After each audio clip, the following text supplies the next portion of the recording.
తిరుమల ప్రసాదం వివాదంపై యాంకర్ శివజ్యోతి స్పందించారు. తిరుమల ప్రసాదం గురించి తాను చేసిన వ్యాఖ్యలు చాలా మందికి తప్పుగా అనిపిస్తున్నాయని, దాని గురించి వివరణ ఇచ్చే ముందు తన మాటల వల్ల హర్ట్ అయిన ప్రతి ఒక్కరికి క్షమాపణలు చెప్తున్నానని తెలిపారు.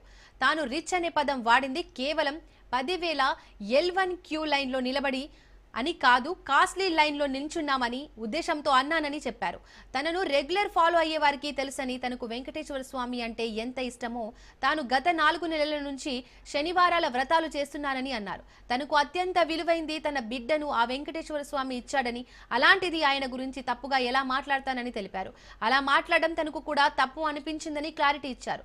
అలా మాట్లాడి ఉండకూడదని, అందుకే సారీ చెబుతున్నానంటూ చెప్పుకొచ్చింది. దీంతో ఆ వీడియో కాస్త వైరల్ గా మారింది.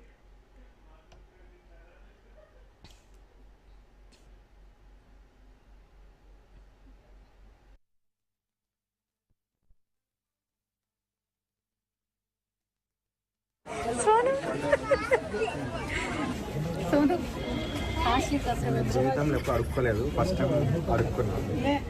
దర్శనం ఇది మొత్తం ఇంకా 436 కుబేరులో ఇంకా చూపిస్తున్నాయా? 436 తిరుపతి కానీ అడుక్కున్నా కానీ బాగుంది గైస్. ప్రసాదం పడుకుంటుండే ఫ్రెండ్స్.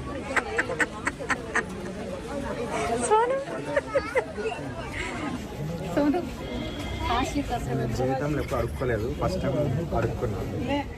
దర్శనం ఇది మొత్తం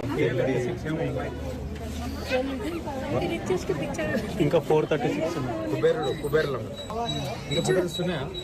436 తిరుపతి కానీ అడుక్కున్నా కానీ బాగుంది గైస్. అందరికీ నమస్తే. సో పొద్దున్న నుంచి తిరుపతి ప్రసాదం గురించి నేను మాట్లాడిన వీడియో, నేను మాట్లాడిన మాటలు చాలా మందికి తప్పుగా అనిపిస్తున్నాయి. సో ఎక్స్ప్లెనేషన్ ఇచ్చే ముందే ఆ మాటలకు ఎవరన్నా హట్ అయి ఉంటే డెఫినెట్గా సారీ చెప్తున్నాను. అండ్ నన్ను రెగ్యులర్గా ఫాలో అయ్యేటోళ్ళకు నాకు వెంకటేశ్వర స్వామి ఎంత ఇష్టమో తెలుసు. యూట్యూబ్లో, ఇన్స్టాగ్రామ్లో 3 నెలలు 4 నెలల సంధి శనివారాల వ్రతాల గురించి, వాటి డీటెయిల్స్ గురించి నేను చెప్తూనే ఉన్నా. అవేవి దేని గురించి ఎవరు మాట్లాడుకోలేరు. అన్ఫార్చునేట్లీ దీని గురించి మాట్లాడిండ్రు. ఏదైనా సరే తప్పు జరిగింది నా సైడ్ నుంచి. నా మాటలు తప్పుగా ఉన్నాయి తప్పితే నా ఇంటెన్షన్ అది కాదు. మేము రిచ్ అని అన్నది 10,000 L1 క్యూ లైన్లో నిలబడ్డప్పుడు, పొద్దున ప్రసాదం తీసుకునేటప్పుడు కాస్ట్లీ లైన్లో నిలబడ్డమని ఆ ఉద్దేశంతో అన్నాను.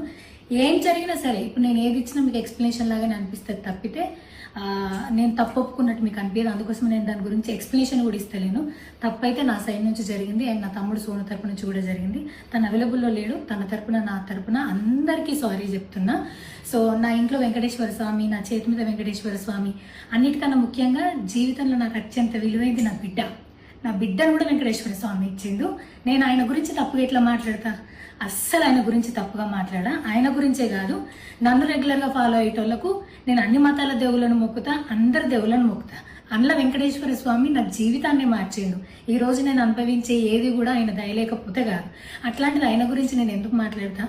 అయినా సరే తెలుసో తెలకో పొరపాటు మాటలు అయితే నా నోటి నుంచి, మా తమ్ముడు నోటి నుంచి వచ్చినాయి. దానికి డెఫినెట్గా సారీ అడుగుతున్నా.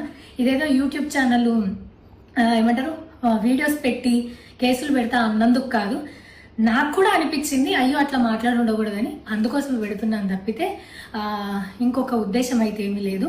నేను మళ్ళొకసారి టీటీడీ మెంబర్స్కి అండ్ నా మాటల వల్ల హట్ అయిన ప్రతి ఒక్కరికి నేను నా తరపు నుంచి సారీ చెప్తున్నా. అండ్ ఇంకోసారి మళ్ళీ ఎప్పుడు రిపీట్ చేయను. సో నా సారీని యాక్సెప్ట్ చేయండి. నన్ను రెగ్యులర్గా ఫాలో అయ్యేటోళ్లకు నాకు వెంకటేశ్వర స్వామి అంటే ఎంత ఇష్టమో తెలుసు కాబట్టి వాళ్ళందరూ నన్ను నమ్ముతున్నారని కోరుకుంటున్నా. మళ్ళొకసారి ఎక్స్ప్లెనేషన్ కాదు, సారీ చెప్పినంత మాత్రాన తప్పు ఒప్పైపోతుందని కూడా కాదు. బట్ నేను చేయగలిగింది ఇది ఒక్కటే కాబట్టి మళ్ళొకసారి అందరికీ సారీ. అండ్ డెఫినెట్గా ఐ ప్రామిస్ ఇంకోసారి ఇది రిపీట్ అవ్వదు. Thank you.